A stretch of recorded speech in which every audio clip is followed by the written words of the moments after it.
కొన్ని ఇంట్లో పుట్టింట్లో చెప్పి తెచ్చుకున్నవి ఉంటాయి, చెప్పకుండా మీరు చెప్పకుండా తెచ్చుకున్నవి ఉన్నాయా లేదా?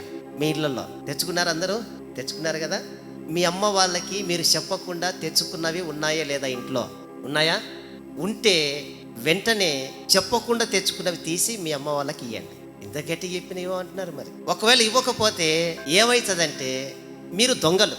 మా అమ్మ సొత్తే కదా, మా నాన్నదే కదా అంటే మీ అమ్మది మీ నాన్నదైనా తెలియకుండా తెచ్చుకుంటే దొంగలే అమ్మ. మన ఇంట్లో శాపాలు అవి.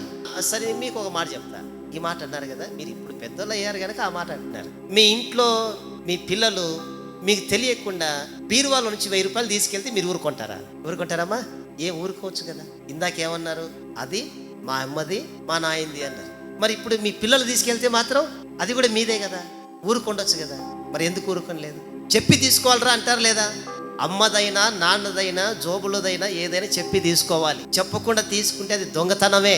అందుకని నేను చెప్తున్నా మీతో, చెప్పకుండా తెచ్చుకున్నవి ఏమైనా ఉంటే ఒక మాట చెప్పండి, వీలైతే తీసి ఇవ్వండి. బైబిల్లో ఏమున్నదో తెలుసా? అలాంటి వస్తువులు దాచిపెట్టుకున్న వాళ్ళ ఇల్లు శాపంగా మార్చబడింది. అది కూడా దుష్టక్రియ.